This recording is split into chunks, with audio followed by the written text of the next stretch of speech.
Olá pessoal, tudo bem? Eu sou Bruno Caraza, sejam bem-vindos ao meu canal aqui no YouTube. Este é o episódio piloto do Boletim Leis e Números, um espaço onde eu pretendo discutir a política brasileira com base em dados e evidências empíricas, mas numa linguagem simples e acessível.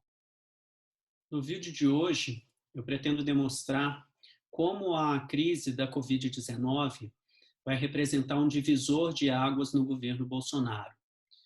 Nada mais será como antes, depois do novo coronavírus para o presidente brasileiro.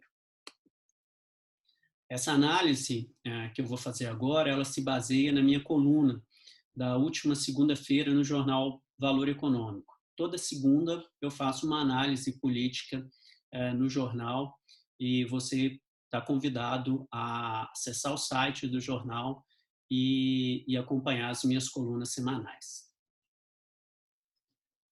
Antes de começar a falar sobre os efeitos da crise sobre o governo Bolsonaro, eu gostaria de fazer uma viagem no tempo e no espaço. Esses dois aí na foto são o então candidato à presidência dos Estados Unidos, Bill Clinton, e o consultor político da campanha dele, o James Carville. Reza a lenda que o James Carville afixou na parede do comitê central de campanha do Clinton um cartaz com 3 frases que ele deveria sempre levar em conta nas suas entrevistas e nos debates que ele teria com o George Bush, o Bush pai, então presidente dos Estados Unidos e candidato à reeleição. Os 3 pontos principais que o Clinton não deveria perder de vista nas suas falas públicas seriam, primeiro, mudança versus mais do mesmo. Segundo, atenção com o sistema público de saúde. E a terceira frase, que ficou mais famosa e entrou para o anedotário da análise política, é a economia, estúpido. O que o James Carville queria dizer com essa frase? Ele queria lembrar para o Clinton que antes de sermos eleitores, nós somos cidadãos, somos pessoas físicas, somos empregados, somos profissionais liberais, empresários, aposentados, que estamos de olho no desempenho da economia. Então, nossas percepções sobre o crescimento da economia, sobre o emprego, sobre a inflação, elas têm um peso maior na hora do voto do que as nossas preferências ideológicas ou partidárias. Essa frase, ela entrou na história justamente para lembrar o quanto as condições econômicas afetam o desempenho eleitoral de um candidato. Se nós analisarmos o desempenho da popularidade de todos os presidentes da República Brasileira desde o fim da ditadura, nós vamos perceber que as condições econômicas elas foram determinantes para a sustentação dos governos e as perspectivas de um candidato ser reeleito ou eleger o seu sucessor. Vamos começar lá com o José Sarney. Em 1995, Sarney tomou posse como o primeiro presidente civil desde a ditadura, logo após a doença e depois o falecimento do candidato eleito Tancredo Neves. E o Sarney, logo no início do seu governo, ele se defrontou com um problema que afligia os brasileiros já há muito tempo, que era a inflação. E depois de tomar posse, em 1985, depois de tomar pé da situação, Sarney lançou no início de 86 o famoso Plano Cruzado, com a perspectiva de dar um choque na economia e buscar controlar a inflação. Com a adoção do Plano Cruzado em 1986, o Sarney ele deu ares dramáticos à batalha contra a inflação. Como vocês podem ver aí na manchete, a inflação começou a ser encarada pela população como uma batalha, como uma guerra. E o Sarney ele angariou muito apoio popular no lançamento do seu plano econômico cruzado. Vocês veem aí imagens de apoio da população. Nessa época haviam os fiscais e as fiscais do Sarney, que eram as pessoas que acompanhavam se o comércio ele estava reajustando os preços ou não. E logo com o lançamento do Plano Cruzado, você vê que o Sarney ele alcançou um alto índice de popularidade, chegou a mais de 70%. No entanto, o Plano Cruzado, com o passar do tempo, ele foi se mostrando ineficaz e na busca por controlar aí o então chamado dragão da inflação, vários outros planos econômicos foram tentados, todos eles heterodoxos, durante o governo Sarney. Houve o Plano Cruzado 2, aí no final de 86, depois o Plano Bresser, em meados de 87, e finalmente o Plano Verão, no início de 89. E vocês podem ver pela análise do gráfico que o desempenho da popularidade do Sarney ele vai se esvaindo à medida em que o Sarney se mostra incapaz de controlar a inflação.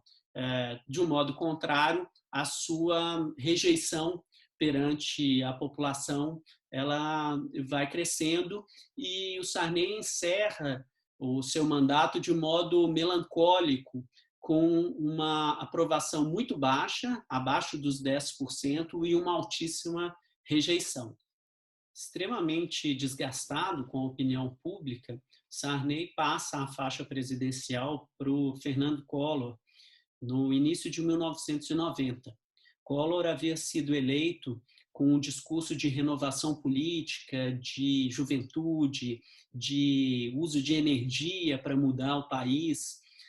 No entanto, como todos sabem, seu mandato acabou encerrado antes do tempo com o processo de impeachment. Mas se engana quem acredita que o governo Collor degringolou logo após as denúncias de corrupção apresentadas pelo seu irmão Pedro Collor à revista Veja, que já acabou gerando um movimento de manifestações populares pelo seu impeachment. Collor acabou tendo que sair pela porta dos fundos do Palácio do Planalto no final de 1992, mas como vocês podem ver aí no gráfico, a popularidade do Collor ela começa a cair logo no início do seu governo, muito antes da famosa entrevista do seu irmão apresentando as denúncias de corrupção. A popularidade do Collor começa a cair com o fracasso do seu plano econômico, com a retomada da inflação e a recessão que o país vivenciou tanto em 1990 quanto em 1991. A gente pode dizer que as denúncias de corrupção foram somente a pá de cal em relação ao desempenho do governo Collor. No início de 92, às vésperas da denúncia, a sua popularidade já estava abaixo de 20% e a sua rejeição em alta. Então, isso é mais uma evidência de como as condições econômicas elas são determinantes para o desempenho da popularidade de um presidente. Logo após o impeachment de Collor, assume o vice-presidente, Itamar Franco, e o principal fato desse governo tampão aí de Itamar Franco foi a adoção do Plano Real, comandado pelo seu então ministro da Fazenda, Fernando Henrique. O Plano Real foi determinante para a eleição do Fernando Henrique, principalmente porque ele foi capaz de finalmente controlar a inflação brasileira. Você vê aqui os gráficos mensais de crescimento de inflação que em alguns momentos beirou 80% ao mês, após o Plano Real, temos uma estabilização em níveis muito baixos de inflação, e isso foi determinante não só para a eleição de Fernando Henrique, como para o fato dele ter mantido uma alta probabilidade durante todo o seu primeiro mandato. No entanto, o primeiro mandato do Fernando Henrique ele é marcado por uma série de crises econômicas internacionais, a crise do México, a crise da Ásia, a crise da Rússia. Fernando Henrique conseguiu segurar enquanto pôde o seu sistema de âncora cambial. Isso foi suficiente para ele se reeleger em 1998, mas a pressão já era tão grande que logo no início do seu segundo mandato, o real sofre um ataque especulativo e, passo a passo, o governo tem que, de uma forma bastante rápida, ter que liberar a desvalorização do câmbio, e a partir daí nós temos uma inflexão no governo Fernando Henrique. Se a gente analisa o gráfico, a gente percebe que durante todo o primeiro mandato, Fernando Henrique manteve uma aprovação alta, aí em torno de 40%, com picos até de 50% de avaliação positiva e mais ou menos o mesmo índice de avaliação regular. E durante o primeiro mandato, então, a diferença entre a avaliação positiva e negativa do Fernando Henrique, ela tem um saldo positivo. No entanto, com a desvalorização do real, a gente vê uma inflexão aí nas taxas de aprovação do seu governo. Se no primeiro mandato, Fernando Henrique aí desfrutou de grande popularidade, no segundo mandato, a sua avaliação negativa dispara e sua aprovação cai.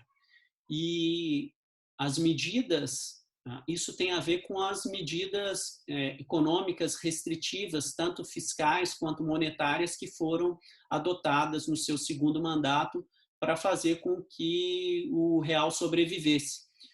Além disso, foi um mandato com um problema sério de racionamento de energia.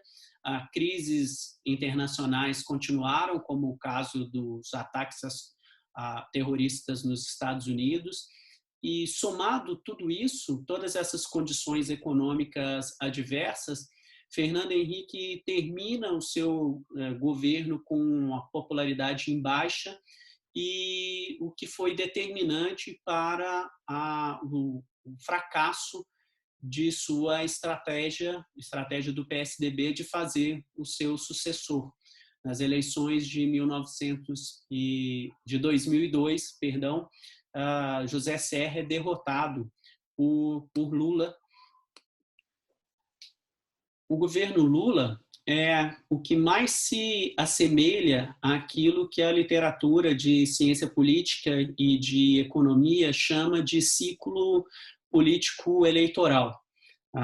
Essa teoria ela prega que os governos tendem a implantar reformas duras no início do governo, quando a popularidade do governante ainda é alta, para só ao final do seu governo você soltar as amarras da economia, fazer a economia crescer.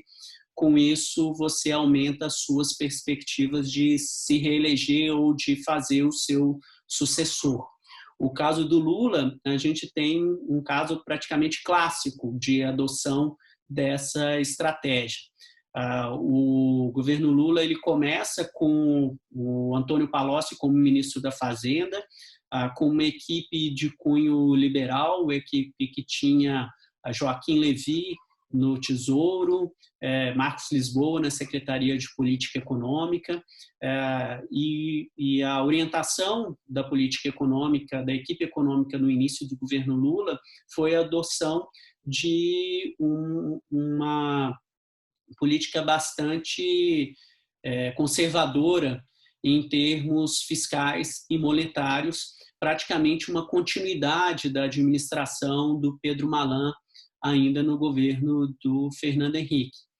Essa estratégia ela dá certo, né? O Palocci ele consegue diminuir os temores do mercado em relação à administração do Lula, só que nesse momento a gente tem uma mudança abrupta na condução da política e da economia brasileira, quando em 2005 nós temos as denúncias do escândalo do Mensalão.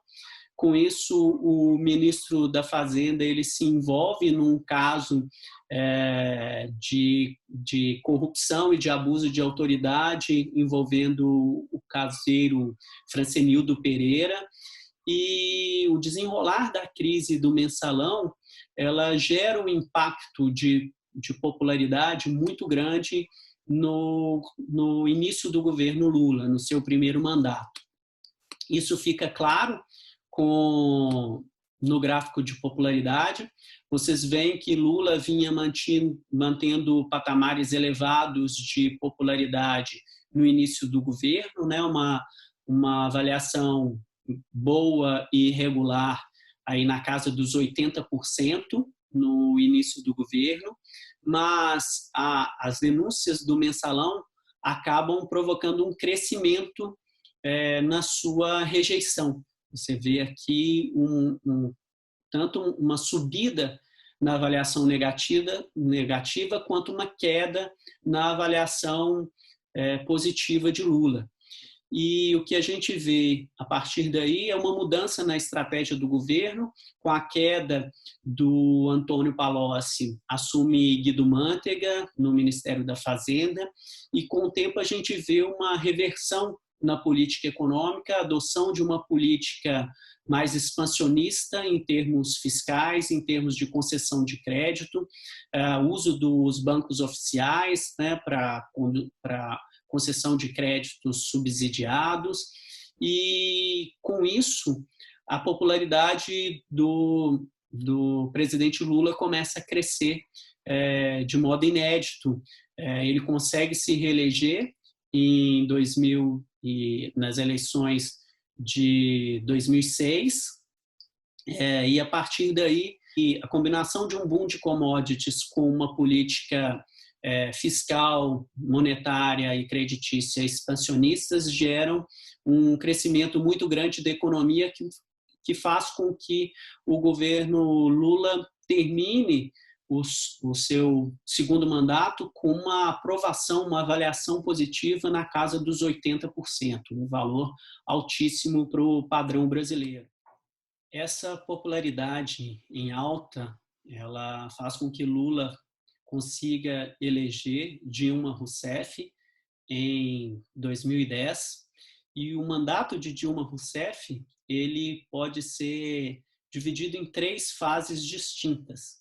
A primeira fase mostra-se uma continuidade da política expansionista de Guido Mantega na Fazenda, e isso gera uma continuidade dos altos índices de aprovação do governo. No entanto, em 2013, o país é abalado pelas manifestações de junho de 2013, onde todo o desempenho da classe política começa a ser questionado pela população. Apesar dos impactos das manifestações de 2013 sobre toda a classe política, Dilma ainda assim consegue se reeleger em 2014, e a partir daí ela começa a conviver com um duplo problema. De um lado, toda aquela euforia dos anos de crescimento aí do segundo mandato de Lula e primeiro mandato de Dilma, isso tem repercussões e toda a sociedade começa a pagar o preço dos abusos daquele período, e o país entra numa severa crise econômica, e combinado com essa crise econômica, temos aí a crise política gerada pelas investigações da Operação Lava Jato. Temos aí, então, a tempestade perfeita entre uma severa recessão econômica e uma crise política, um escândalo de corrupção sem precedentes na história do Brasil, e isso acaba sendo determinante para o fim prematuro do governo de Dilma Rousseff. Se a gente analisa o gráfico da popularidade do governo Dilma, nós podemos ver claramente esses três momentos do seu governo. Temos aqui o primeiro momento em que ela ainda desfruta de alta popularidade, uma avaliação positiva aí na casa dos 60% no início do seu segundo mandato. O país ainda crescia bastante, Dilma tinha uma boa aceitação junto à sociedade. No entanto, vimos as manifestações de 2013 fazendo um dano muito grande na sua popularidade, a sua avaliação positiva cai, enquanto a percepção negativa do eleitorado sobe. Ainda assim, Dilma consegue se reeleger em 2014, num confronto bastante acirrado com Aécio Neves, mas a partir daí a combinação de crise econômica e Operação Lava Jato faz com que a rejeição ao governo Dilma chegue à casa dos 70% e ela tem o seu governo interrompido de modo prematuro com um processo de impeachment baseado principalmente na sua baixíssima aceitação junto à sociedade. Você vê que ao longo de todo o processo do segundo mandato de Dilma, sua aprovação perante a população está na casa dos 10%. Com o impeachment de Dilma, assume Temer e, ao fim do mandato tampão de Temer, temos a eleição de Bolsonaro. Bolsonaro se elege em 2018 com um discurso antipetista, um discurso prometendo renovação na política, um discurso prometendo reformas liberais na economia. Modo polêmico como o qual Bolsonaro tem governado o país tem gerado uma divisão praticamente em três fatias iguais da população. Praticamente um terço do eleitorado apoia Bolsonaro,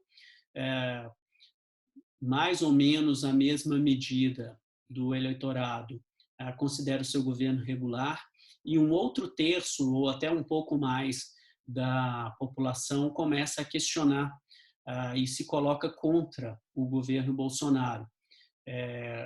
Nesse quadro de grande polarização e divisão do eleitorado brasileiro que o Bolsonaro enfrenta a principal crise, o principal desafio do seu governo, que é a pandemia de Covid-19.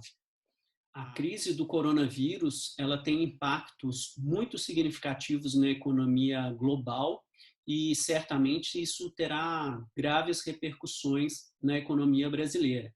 Você vê aí o gráfico mostrando um pedido recorde de seguro-desemprego na economia americana. Foram 22 milhões de pessoas que pediram esse auxílio do governo nas últimas 4 semanas, e isso certamente vai ter repercussões por aqui. Você vê, com base nesse gráfico, que o mercado ele já considera que nós vamos enfrentar uma recessão nesse ano. A média da expectativa do mercado, calculada pelo Banco Central, com base na opinião de instituições financeiras, já está se aproximando de uma recessão de 2%, mas há quem no mercado acredita que isso vai ser muito pior. Já há pessoas no mercado calculando uma queda do PIB na casa dos 6% nesse ano, o que certamente vai ter impacto muito grande nas taxas de desemprego e nas finanças, tanto de empresas quanto do cidadão brasileiro em geral.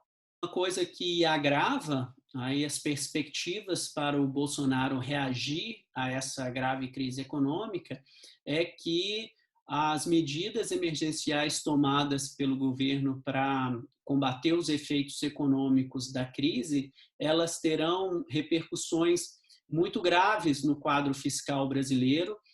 Isso é uma projeção da Instituição Fiscal Independente do Senado Federal, estimando que nós teremos uma trajetória ascendente aí da dívida pública, o que vai fazer com que tanto o governo federal quanto estados e municípios tenham muito pouca margem de tentar combater essa crise e esse crescimento do desemprego nos próximos anos por meio de políticas fiscais expansionistas. A grande questão que se coloca para o governo Bolsonaro agora é como ele vai lidar com um cenário tão sombrio nos próximos 30 meses que faltam aí para o seu governo.